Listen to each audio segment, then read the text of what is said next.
Hello friends, welcome to our kitchen. ഇന്ന് അവർ കിച്ചണിൽ നമ്മളൊരു ട്രഡീഷണൽ ഐറ്റമാണ് ഉണ്ടാക്കുന്നത്. അതിന് മുളകാപ്പച്ചടി എന്ന് പറയും, അതുപോലെ പുളിയിഞ്ചി എന്ന് പറയും. പേരെന്ത് തന്നെ ആയിക്കോട്ടെ, ട്രഡീഷണൽ ഐറ്റമിൽ, നമ്മൾ കേരളയിലെ ട്രഡീഷണൽ ഐറ്റമിൽ ഏറ്റവും ഹോട്ട് ആൻഡ് സോർ ആയിട്ടുള്ള ഒരു വിഭവമാണ് ഈ മുളകാപ്പച്ചടി. അപ്പോൾ അതിലേക്ക് വേണ്ട ചേരുവ: പുളി, പച്ചമുളക്, ഇഞ്ചി, കടുക്, ആവശ്യത്തിന് ഉപ്പ്, വെളിച്ചെണ്ണ, വറ്റൽമുളക്, കടുക് പരിപ്പ്, ഉലുവപ്പൊടി, ശർക്കര, മഞ്ഞൾപ്പൊടി, മുളകുപൊടി, എള്ള് പൊടിച്ചത്. ഇത്രയും സാധനങ്ങളാണ് നമുക്ക് ഈ ഐറ്റം ഉണ്ടാക്കാൻ വേണ്ടത്. ഇത് ആദ്യം നമ്മളെന്ത് ചെയ്യുന്നത് വെച്ചാൽ, ഒരു പാത്രം അടുപ്പത്ത് വെച്ചിട്ട് ഈ പച്ചമുളക് ആദ്യം ഒന്ന് വഴറ്റി വെക്കാം. ഒന്ന് വഴറ്റി വെച്ചതിന് ശേഷം ബാക്കിയുള്ള ചെയ്യാം. അങ്ങനെ അടുപ്പത്തൊരു പാത്രം വെച്ചു. അതിന് ശേഷം ഈ പച്ചമുളക് വഴറ്റാൻ ആവശ്യമുള്ള വെളിച്ചെണ്ണ, ഞാൻ നേരത്തെ പറഞ്ഞിട്ടുണ്ട്, നമ്മുടെ കേരള ട്രഡീഷണൽ ഐറ്റം എന്തുണ്ടാക്കുകയാണെങ്കിലും അതിന് നമ്മൾ വെളിച്ചെണ്ണ തന്നെ ഉപയോഗിക്കണം. വെളിച്ചെണ്ണ മാത്രം ഉപയോഗിച്ചാലേ ആ ട്രഡീഷണൽ ടേസ്റ്റ് വരികയുള്ളൂ.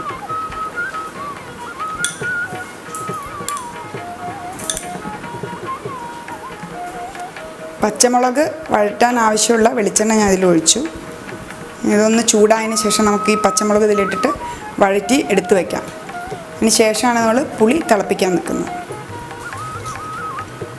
ഈ പച്ചമുളക് 100 ഗ്രാം പച്ചമുളകാണ് നമ്മളിതിന് വേണ്ടി യൂസ് ചെയ്യുന്നത്. ഈ 100 പച്ചമുളക് നമുക്ക് ആദ്യം വഴറ്റാം.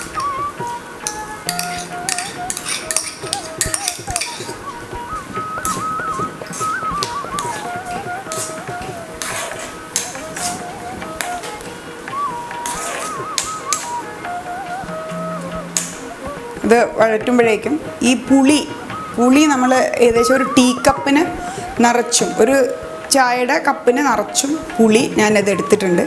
ആ പുളി നമ്മൾ എടുക്കുമ്പം തന്നെ അതിൽ ആവശ്യത്തിനുള്ള ഉപ്പിട്ടിട്ട് നമ്മളത് കുറച്ച് വെള്ളം ഒഴിച്ച് കുറച്ച് നേരം സൂക്ക് ചെയ്ത് വെക്കുകയാണെങ്കിൽ നമുക്കത് പിഴിഞ്ഞെടുക്കാൻ കുറച്ചുകൂടി എളുപ്പമായിരിക്കും. ഞാനങ്ങനെ ഉപ്പിട്ടിട്ട് പുളി വെച്ച് അത് സൂക്ക് ചെയ്ത് ഞാൻ പിഴിഞ്ഞ് വെച്ചിട്ടുണ്ട് ഇവിടെ.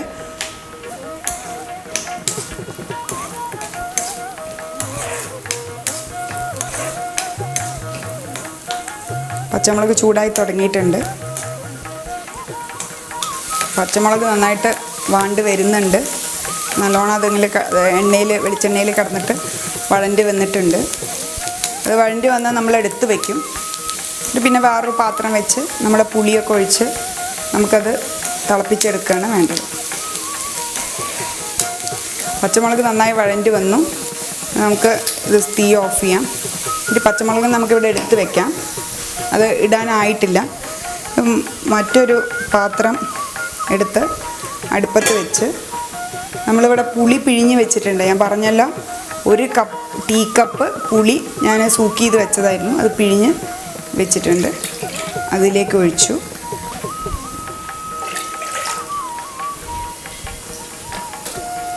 തീ കത്തിച്ചതിന് ശേഷം അതിൽ മഞ്ഞൾപ്പൊടിയും മുളക് പൊടിയും ചേർക്കുകയാണ്. 1/2 ടീസ്പൂൺ മഞ്ഞൾപ്പൊടിയും 1/2 ടീസ്പൂൺ മുളക് പൊടിയാണ് നമ്മളിതിലിടുന്നത്.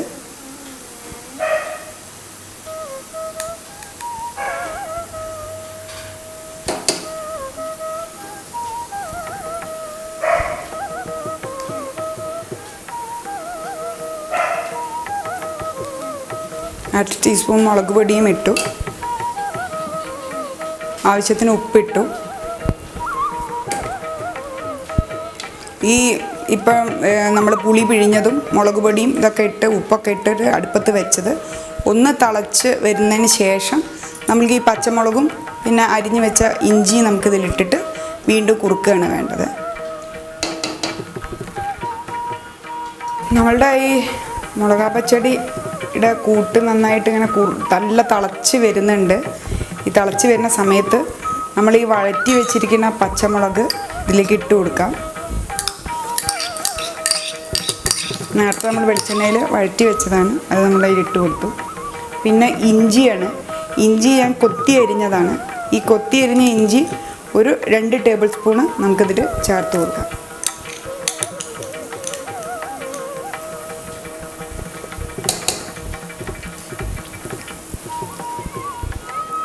പിന്നെ ശർക്കരയുണ്ട്.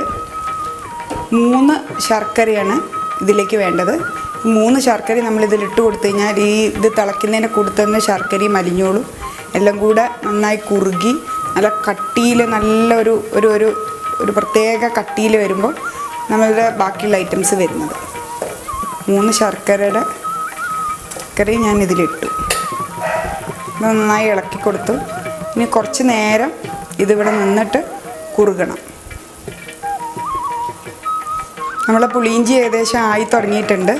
നമുക്ക് ഇനി ഇത് സ്വിച്ച് ഓഫ് ചെയ്തതിന് ശേഷം ഇതിൽ എള്ള് വറുത്ത് പൊടിച്ചതാണിത്.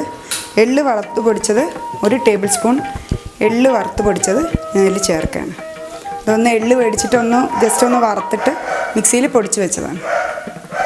അതുപോലെ ഉലുവ വറുത്ത് പൊടിച്ച് വെച്ചതാണ് ഞാനത്. ഈ ഉലുവ വറുത്ത് പൊടിച്ച് വെച്ചത് ഒരു പിഞ്ച്, അധികം ആവരുത്, ഒരു പിഞ്ച് ഉലുവ വറുത്ത് പൊടിച്ചത് ഞാൻ ഇതിൽ ചേർത്തു.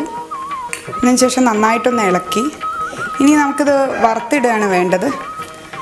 കടുക് പൊട്ടിച്ച് ഇതിലൊഴിക്കണം. അതിന് മുന്നേ കടുകിൻ്റെ പരിപ്പ്, 1 ടീസ്പൂൺ കടുകിൻ്റെ പരിപ്പ് ഞാൻ ഇതിൽ ചേർത്തു. ഇതൊന്ന് നന്നായിട്ട് ഇളക്കിയതിന് ശേഷം നമുക്കിത് വാങ്ങി വയ്ക്കാം. ഞാനിത് തീയൊക്കെ ഓഫ് ചെയ്തതിന് ശേഷമാണ് ഇതൊക്കെ ചേർത്തിരിക്കണേ. അതിന് ശേഷം നമുക്കൊരു ചട്ടി വെച്ച്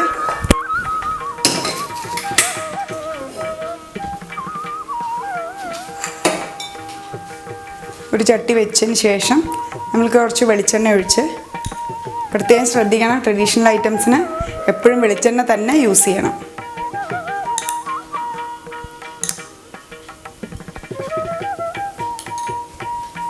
ഒഴിച്ചു. എണ്ണയൊന്ന് ചൂടായതിന് ശേഷം നമുക്ക് വറ്റൽമുളകും കടുകും ചേർത്തിട്ട് ഇത് വറവിടാം. അത് ഞാൻ 3-4 വറ്റൽമുളക് ഇതിലേക്ക് ഇട്ടു. അതിന് ശേഷം 1 ടേബിൾ സ്പൂൺ കടുക് ഞാൻ ഇതിൽ ഇട്ട് പൊട്ടിക്കാൻ പോവാണ്.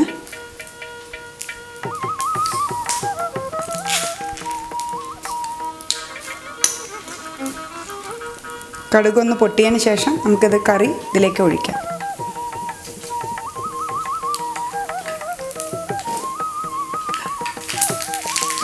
കടുക് പൊട്ടുന്നുണ്ട്.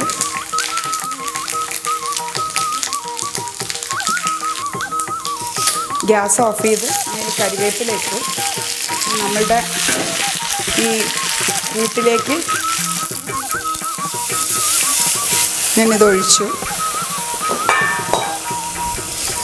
നന്നായി ഇളക്കിയതിന് ശേഷം ഏകദേശം നമ്മുടെ പുളിയിഞ്ചി അല്ലെങ്കിൽ മുളകാപ്പച്ചടി തയ്യാറായി കഴിഞ്ഞു.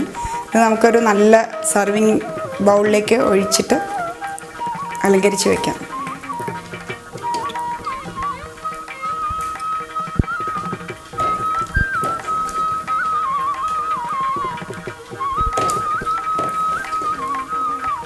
നല്ല ഹോട്ട് ആൻഡ് സോർ ആയിട്ടുള്ള ഒരു ട്രഡീഷണൽ ഐറ്റമാണ് പുളിയിഞ്ചി.